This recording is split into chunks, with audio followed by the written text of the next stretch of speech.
Hello and welcome to Assorted Crackers. I'm Eric and I'm here with Lee and Wilson, and we're back for part 2 with Walker Jones, former Ole Miss linebacker, current Grove Collective executive director. Now, last week we went deep on the NIL revolution, and today we're shifting to rapid fire. We're going to take turns, Walker, asking you questions around the horn, and it's mostly going to focus on your playing days because we thought that would be interesting to the listeners as well. So it should be a lot of fun. Walker, I hope you're ready. Guys, let's jump in and do it.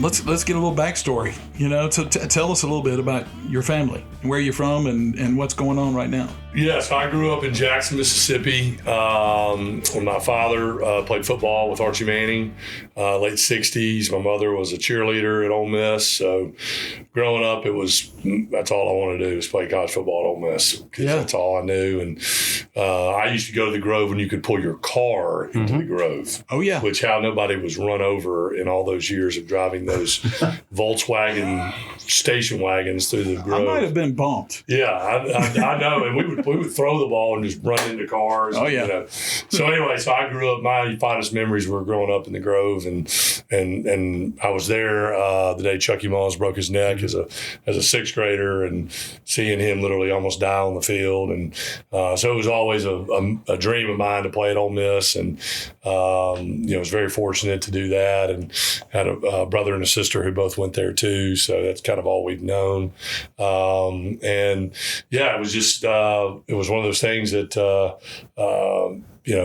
you get timing is everything in life, and it worked out at perfect timing in a good way. Billy Brewer offered me a scholarship when I was a junior in high school, and the day I reported my senior year, he got fired. Yes, right.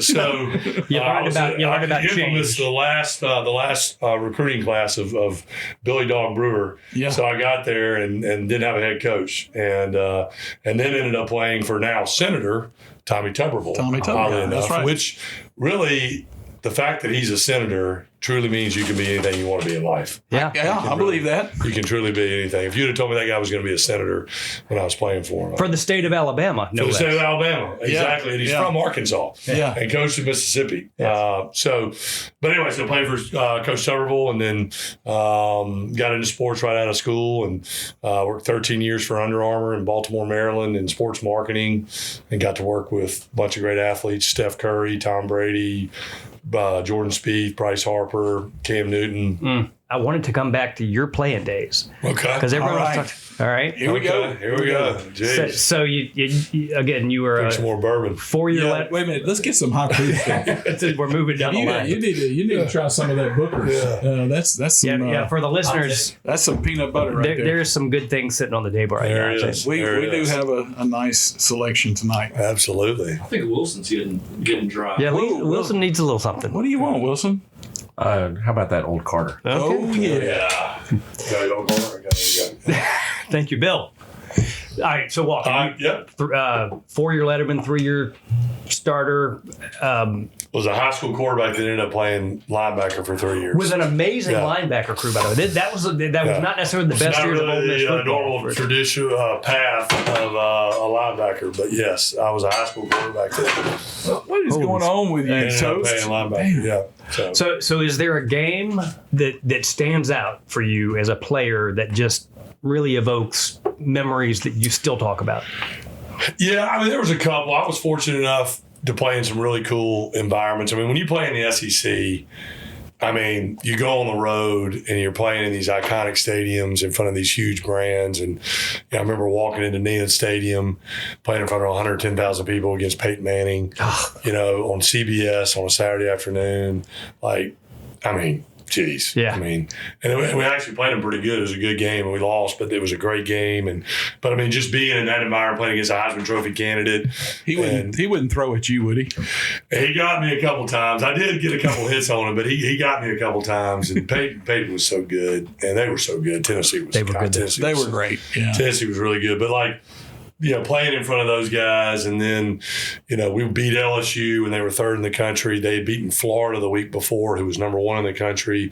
We played them the next week in Death Valley, and we were a 24-point underdog and beat them by 20 in a huge upset in Death Valley, Tiger Stadium. That's a fun place to beat LSU. Winning in that's Death Valley is That a is big a fun deal. place to beat LSU. That was a beautiful memory because 2 years before that, we had played them down there at night and they beat the tar out of us. Sure. At night down there, and so I had a really. I remember October 30th, really 1990 when we won down there. Yeah, I was there. We've played well on there. That was great. And then probably the most memorable game, we played Georgia at Georgia Between the Hedges, which is another great place to play. And they had, Hines Ward and Champ Bailey and Robert Edwards and all the Stemchkin brothers. And They were okay. yeah, they were good. And we were beating them. This was our last year of probation. We only had 55 guys on scholarship that traveled that day. Not even fair. 85 on scholarship. So they had 30 more scholarship players than we did. And plus they had, 10 NFL draft picks. And we beat them over there. But we were winning with a minute and a half to go, up 4. And we had them backed up. And Mike Bobo hit Hines Ward across the middle. And our 2 safeties ran into each other. And Hines Ward jumped over him. And there he went. He was gone. And myself and Brock Kreitz, our other linebacker from Memphis, who lives here in Memphis. Another Memphian, yeah. Yeah. And Brock and I took us 70 yards to catch him, but we caught him on our 20-yard line and clipped his heels and tackled him. And So that was about a 4-3. yeah, he was a great player. I'm sure he had a pulled hamstring. That's all we were calling. But it was funny. So we catch him and we hold him. We win the game and we beat him. So fast forward 10 years from then, I'm working at Under Armour. We're at the ESPYs. Hines Ward is a Super Bowl MVP for the Steelers, and he's getting the Player of the Year award. And we're at the pre-party. I hadn't seen him since that day. And I walk up to him and I said, "Hey, Hines, Walker Jones, I was lucky enough to play against you." He's with his wife. "I was lucky enough to play against you in college." He said, "Oh, okay, great. Where'd you play?" I said, "Ole Miss." He goes, "Oh, man, Ole Miss. God, y'all beat us, blah, blah, blah." And he goes, "Yeah." I said, "I know. I remember that game." And all that. He goes, "Well, what position did you play?" I said, "I played linebacker." And his face just dropped. And he goes, "What number were you?" I said, 29. He goes, "Oh." God dang it. And his wife goes, "What?" He goes, "This is the guy. Him and that other white guy."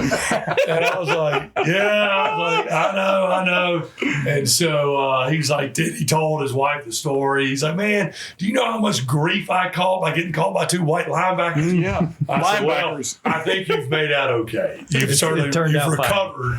I think it was Deshae Townsend from Batesville, Mississippi. Yeah, also was on that team too in the Super Bowl, I think. That's right, with Philadelphia, with Pittsburgh. Yeah, and I think they did some camps together down in South Panola a few times. That's right. But Hines, yeah. So anyway, That's great. Yeah. So great memories, great stories. I mean, when you played in the SEC, you played against a bunch of guys that you're going to watch on Sunday, and you played a bunch of incredible fans, hostile environments, and every place you went was a cool atmosphere. That's amazing. Yeah. That hasn't changed today, has it? No. I mean, now you go on the road and it's just like everybody's got their own, everything we love about Ole Miss or Tennessee, they love it, Oklahoma and, everywhere. So, yeah. All right, Lee, you want to go next? Yeah, I do. So I can refill. So bottom line is, we talked about you being an Ole Miss player, and my question is, if you were in jail tonight, which Ole Miss player would you have called? To bail you out. To bail me out. If I was in jail tonight, I hope I'm not. Sorry, I went deep. I'm sorry. Happy about that. Who would I call to bail me out? Well, would it be a Manning? Probably Eli Manning. Yeah. Yeah. Either one of 2 Elis. Eli Anding, who was the original OG Eli, who was my roommate at Ole Miss, who was a two-way player for us, and it was my roommate, or the other Eli Manning. All right. Sure. Yeah, for sure. Right. That works. So if you want a straight-laced, dependable son, name him Eli. That's right. Sounds Either good. one of those Elis would have come and got me for sure. Okay, so you've known the Mannings. Obviously, your dad played with them, right? Yep. All right, so I've heard that you're a pretty good golfer. Are you a better golfer than Peyton? Nah, I used to be. He is definitely passed me by. Well, because he practices all the time. Well, right? he does. Between production stuff and all that stuff. Still work. Yeah. He's actually gotten. Most people either peter out or stay the same or he's actually gotten better, and what do you expect? Yeah, I mean, of course he's getting better, and he's driven. He's out there practicing, and he was. Funny story. We were playing in a deal at the honors course in right outside Chattanooga. I don't know, 10 years ago or something, and we were going to play against each other, and. And I'd beaten him like the last couple times before that. So I was like, oh, yeah, we'll play for whatever you want to play for, You were giving him strokes too, weren't you? Well, and I was like, yeah, I'll give you strokes. But hole 3, he was over there like doing some like warm up. And I go, what are you doing? He goes, well, I'm getting lessons from Butch Harmon. And this is what I was like, I go, time out. That's not fair. That's cheating. That's cheating. I'm not getting lessons from anybody. Or it's Keith at Ridgeway. It ain't Butch Harmon. And so he's a good one. I tell you, he's gotten a lot better too. Eli. Yeah. Eli plays really good. I mean, their memberships are as good as anybody. Both of them are in Augusta. Yeah. Burning Tree in DC, Pine Valley. I mean, they've got them about wherever you want to go. They got a rivalry, don't you? Oh, they got a rivalry. Sibling rivalry. Those two get after each other. But if you could go play golf with any of the 3, it's Cooper all day long. Yeah. It's Cooper Manning all day long. Cooper's the cut-up, isn't he? Cooper is the most gregarious, kindest, outgoing, down-to-earth guy you could ever play golf with. Yeah. And has the best stories of anybody on this planet. Because he can tell Eli stories, he can tell Peyton stories, he can tell Archie stories, and he's watched them all. And so you can put him in any group, and within 5 minutes, he's got everybody eating out of his hand. He's the comic relief. He's by far. Yeah. And he's so much fun. And very witty and super smart. Unbelievable witty. Yeah. Super smart by far. I mean, Peyton and Eli are great. Love them all. Archie's great. If you go to dinner or play golf with any of them, you go with Cooper. He plays it down a little bit. He plays the clown, but he knows his stuff. He knows his place, but by far he's the one you want to go spend time. Pretty good at negotiating NIL deals too, I guess. Yeah, turns out that's right. All right, Wilson, what do you got, buddy? All right, so we've talked about playing in SEC stadiums and what's your favorite, and all that atmosphere. Is there a particular player that you lined up against, maybe Leonard Little, that might provide a good story? Oof. Yeah. First of all, there's a lot of them that you looked up and, you were laying back 10 years later going, yeah, I had to play against that guy, and you're like, oof, that guy was really, really good. But the scariest guy was Leonard Little. What made him so scary? Well, two stories, really. We play him in 1996. We play him here in the Liberty Bowl on Thursday night. That's right, for the fans. Who did he play for? He played for Tennessee. He was defensive end from Tennessee. And so he was really good. We're playing on Thursday night. We couldn't play on TV the first 2 years prior to that. Well, we got chosen to play on – and back then, playing on Thursday night was the biggest game of the week. Yes, it was. That was an honor to get to play on Thursday Night Football on ESPN.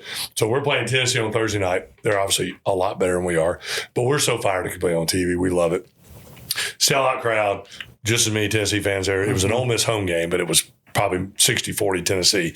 But what year was that? This was in 1996. 96. So we'd just gotten lights in Oxford. Yes, exactly. So context. And we were trying to make money, so we played in Tennessee. We played in Memphis to get a bigger crowd. Yeah. So anyway, both locker rooms empty in the same tunnel at Liberty Bowl Stadium. And so we're fired up, and we come flying out of that locker room. Oh, yeah, let's go, pregame warm-up. And we turn the corner, and the Tennessee locker room's right across the tunnel, and Leonard Little is standing there.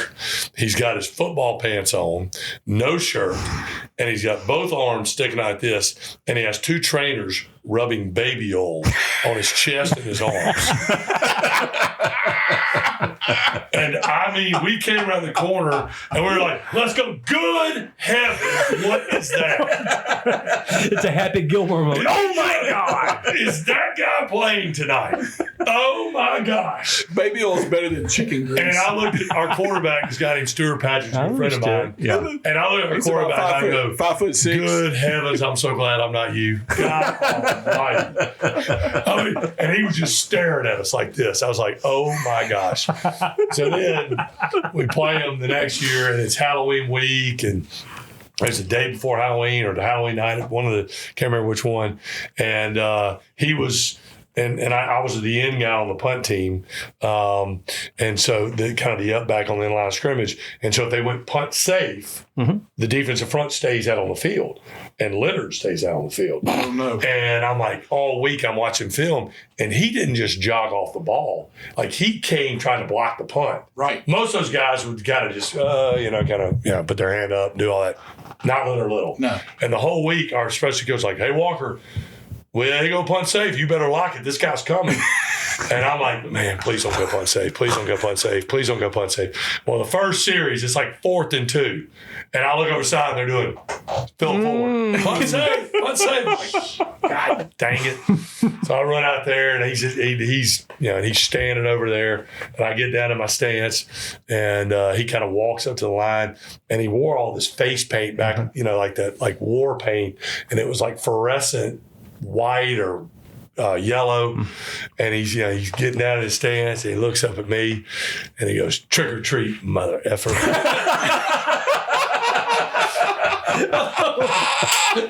I was like,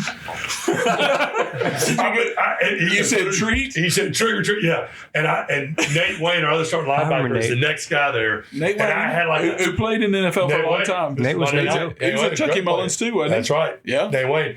And I had a help call, like red. And he goes, turn around, I go, red. And he's like, I got that. I was like, red. Fan out. Did you think about Wayne was a big man too. Oh, yeah. He was no joke. Did you think about faking an injury at that point? Oh, no, this was like, of course, he comes off the ball and I hit it. He's driving me back, Oh, my God. It's like, kick it! Hurry. And if you get a holding call, it's okay. Yeah. So that was... it's not unsafe anymore if you do a holding call. That guy was... There's a lot of scary guys that you played against. That guy was... He was like Derek Thomas. Yeah. I mean, he was just mean, big, strong. Yeah. Good. And unfortunately, he had that awful accident in his pro career, ended his pro career. Yeah. Because he was, I remember telling Peyton, I was like, because Peyton and I would talk all the time. I'm like, hey, man, little heads up on the little guy. Like, where did that guy come from? He's like, oh, yeah, he's pretty good. And I was like, pretty good. Guy's an animal. Peyton says that because he didn't have to face I know. Because we would talk about different things. I was like, yeah, who's looking good for y'all?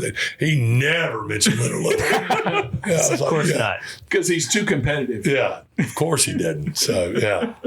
Well, Walker, it has been so much fun. I do feel like we could do this all night, but it wouldn't be fair to you or, frankly, our listeners. Not at all. This is amazing. Are you going to throw one more? I'm going to throw it just a couple. Because I'm trying to wrap up. I know you're trying to wrap it up, and I can't help myself. Okay. So do that Lee thing. Okay, so we're about, the Sorted Crackers, we spend a lot of time about nostalgia. Okay. I'll let this go. I'll let it go. And we've talked about fun times and old Ole Miss and stuff like that. You got kids. That's right. You're passionate about young people and young people sports and what sports mean to people.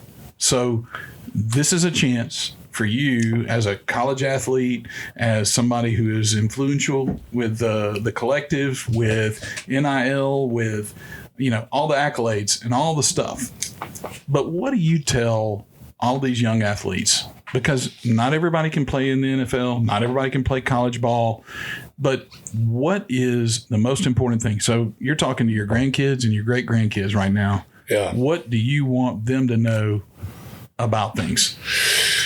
Yeah, that's a big question, and it's certainly changed over the years. And I think I look at it in two different ways. Number one, what hasn't changed? There's been a lot that has changed, but what hasn't changed? What hasn't changed is the love of the game, the love of the camaraderie and being part of a team, and the love of the memories that you create being part of sports in your life. So, like, again, I was lucky enough to play college football at a high level, but I still think back to my high school years and how fun and the relationships and high school football and all that stuff was, just like high school baseball, high school basketball, those things. So, like, regardless of how college athletics change or pro sports, like, the love of the game, the relationships, the camaraderie, the bus rides, the sitting around in a locker room together, the life lessons you learn, the perseverance, all that, like, that should never change, because I firmly believe that, like, like, you hear more and more CEOs talk about now, like, when they hire people, they're looking for team sport athletes, former team sport athletes. And they don't care if you played in college or pro. But if you were a team sport athlete in high school, they know you were part of a team. They know you respect your fellow teammate. They know you probably dealt with adversity. They know you probably dealt with success and failure. And so that should never change about the life lessons and the things that go with you in sport for the rest of your life. And as a parent now, just like Todd with kids that have played sports, like, that's what I tell my kids all the time. It's like, don't worry about the end result. Don't worry about whether if you're going to play college sports or if you'll ever make it to the pros. Like, enjoy just playing the game now. All that stuff will take care of itself. All that stuff truly will take care of itself. Enjoy the moment now, because even if you do go play there, you're still going to think back to that state championship in high school, or that big win on homecoming, or getting off the bus and going to the pep rally and all those things. And so, like, that should never change as a parent, as a player. So that shouldn't change. I think what has changed is kids that do want to play at the next level probably have to be willing to go places they otherwise wouldn't go. And because recruiting has now changed. Coaches recruit differently. They don't recruit the same way. They can use the portal to bail them out if they need a second baseman or a point guard or a cornerback. And so, that's okay. And that's not a bad thing. But it's like, do you want to play? And if you want to play bad enough, you'll go play somewhere to go build your reputation and build your opportunity to then have the ability to go move up and play at a higher level. And so the love of the game should stay there, the lessons of all that. And then if you want to make that next jump, you probably got to be willing to sacrifice a little bit and just go play somewhere to be able to counteract the changes in recruiting that have been brought about by the transfer portal. Yeah. I love that response. Sports relates to me, not just because I didn't play at a high level. I played it in high school and multiple sports, but it goes into work. I didn't get a Chucky Mullins Award, whatever. But the bottom line is I think that all sports matters. And I think that playing on a team means that you can work with people, and I think it says something. So, shout out to everybody. And we're all about nostalgia, making memories, and doing the right things. And well, look, and it's like too, if you were going to be, I hear you, but if you were going to be like any successful at any level of sports, it's like the lesson of like how you do one thing is how you do everything. Yeah. So like if you're cutting corners in sports, you're probably not going to be very good. And that's probably going to lead to everything else. So, it's a great life lesson. And it's cool. Like, look, we've got, Todd's son's, going to move on and play college baseball. My son may go on and play college football. But even if they don't or he doesn't, like, the memories and the lessons they learn, they're going to be so much better for whatever they end up doing because of the experience that they had. Yeah. And they'll sit around tables like we do now and talk about all those things. And people don't care if it's college or pro. They just want to hear funny stories. They want to talk about hunting. They want to talk about sports and all that. So anyway, I think you guys are... They'll start a podcast. They may start a podcast. Exactly. And Well, maybe everyone assorted needs a crackers. chief Assorted encouragement officer. Yes, they do. Be intentional. Lee. Be intentional. Be intentional. Sort of. Well, listen. If you're not already fired up about college football right now, this did it for me, and I hope it did it for everybody out there. So Walker, I'm thank ready. you so I got one much. question for y'all Yeah, before please. I leave. Yes, please. So I want to get 2 questions. I want record predictions. Oh, Okay, from you guys. Whoa. Okay. Let's get the interweb. So I got. That's my question. that's a double-edged I got sword. We're question, going to come right? back to you on that, but Yeah. go on. All right. So, and I'll get mine, but I want everybody's prediction on the University of Tennessee and Ole Miss in football this year. What's your record prediction? And let's start with the guy that hadn't said a whole lot tonight. Todd, why don't you tell us? You start with Tennessee and let's go around the table. Well, I just typed in Tennessee sports and it said dangerous site. Don't go there. I'm going to go 8-4 Tennessee. Oh, that's humble. That's humble. Hey, boy, it's a humble. Well, I mean, we've on new quarterback. It's a lot of unknowns. So 8-4 Tennessee. Okay. So Ole Miss. I assume you want us to go with our homer team because I've got. No, I want you. Yeah, go with your own. You either Tennessee or Ole Miss. I'm going with Ole Miss. Yeah, we gave up a lot of talent last year. I like what's coming in. I like what we've done in the transfer portal. We've had 3 straight 10-win seasons. I see this being a 9-win season for Ole Miss. Okay, 9-3. Okay. I went overboard last year and said the Rebels were going to be 10-2, He did. and so I'm going to be a little more. Put the brakes on a little bit. I think 8-4. If we win 8 games, I'll be ecstatic. Lee. Last year, Lee had us going undefeated in the national title game. I'm not kidding. Episode number 3. Check it out. That is not surprising. I feel like 9 wins for sure. I mean, so I think He's feeling it. He's pretty liking good. the Austin I Simmons. mean, what we got? 7, 8 games in the state of Mississippi. Yeah, no, it's I like the schedule. 9 games. Hell, there's 9. That's easy. Whatever. We do well. All right, Walker, Done. you threw this at us. I'm Where's going to throw it back at Don't you. make me. No, I think I'm gonna answer both. I think Tennessee's going to be better than 8-4. I got Tennessee at probably 9-3 because I think it'll be really good on defense and they got a lot of athletes. They run the ball fast. They do. Samson's good. I'll say this. I'll preface my answer on Ole Miss by saying, and you'll probably all look at me like I'm crazy. We may be a better football team right now than we were this time last year. Whoa. And now the reason why I'm going to say that is that's not just a talent answer. We're deeper. We don't have the top line, Walter Nolan, Jackson Dart, but we do have more depth at the right positions. And the schedule, in my opinion, is much more favorable than last year's schedule. Last year's schedule, the biggest problem we had was those 4 cupcakes were the worst thing that could have happened to us. I agree. Coming in at number 5 in the country.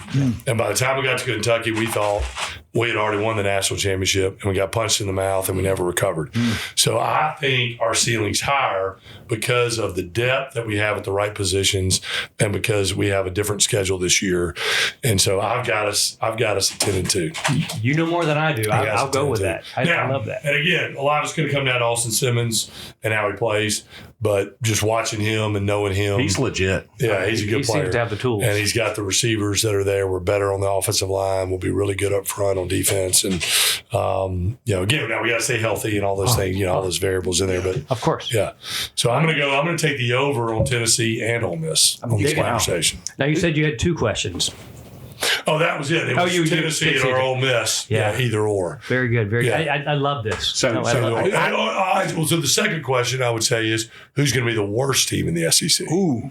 Gosh, that's really hard, Walker. It's really not. It's really not. If you're an Ole Miss guy. If you're an Ole it's Miss going to guy, be Mississippi State. Well, I mean, yeah. It's going to some be way up. State, guys. Get So, it all right, together. so I have one question for you because when we had my dad on and when talking about your dad going to Ole Miss, the rest of my family went to Alabama. So my dad said I could go to any school he could afford and I could get into except for UT or Auburn. So did your dad have any because he's, played at Ole Miss and all of that, did he say, I don't care if you go to Ole Miss or not, but you're not going to? Yeah, it was Mississippi State. Okay. Which is crazy All day because long. his dad, Walker Jones Jr., was an All-American at Mississippi State. So I had my granddad played at Mississippi State. My dad played at Ole Miss, and my dad was like, I would love for you at Ole Miss, or you go somewhere else, but you're definitely not going to Starkville. Well, my And I was great, like, but your dad played there. He goes, exactly. I know what I'm talking my great about. uncle was Duty Noble. So Well, Oh, wow. that's a fact. fun Yeah. fact. Yeah, but I was a rebel. That's a crazy fun talk. fact. Yeah. It's kind of like when Anna told you that she was going to go to Mississippi State. You when she said, guess where I'm going to school, and you said, I hope it's not Mississippi State. Yeah. And she said, well, Mr. Walker, it is It is Mississippi State. I'm sorry, who's Anna? This is That's my middle daughter. Your Your daughter, middle Todd's daughter. Yeah. It wouldn't have been a podcast without throwing some shade at our friends at Starkville. that's a great way to wrap it up, guys. I've loved this discussion again. Thank you so They much. make great cheese, and They they make can great dig, cheese. and they can dig a hell of a ditch. They did. They grow some grass. No, what are the two? What are the two best things to come out of Starkville? Will Clark and Edam cheese. Boom. All right, we got to wrap this. We got to wrap this up. Hey, we still love you, Bulldogs. We really do. It's all in fun. We're all part of the same family. No doubt. No doubt. So, friends, I hope you've enjoyed the show again. I hope this got you ready for college football. It sure did for me. We want you to keep following us and listening to us and interacting with us. Lee, how can they email us? They can email us at 3assortedcrackers@gmail.com. And by the way, Lee is getting a little fun, having some fun with his videos. We're not just doing photos, but we're posting videos on Instagram now.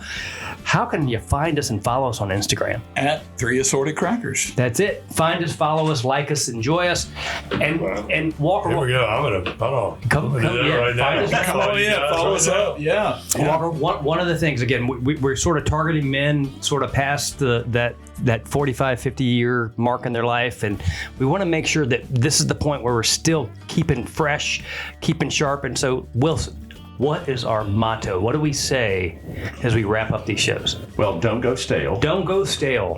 and be willing to try new flavors. Don't be afraid to try new flavors. That's right. If you like us, share it. Thanks, everybody. Thank you.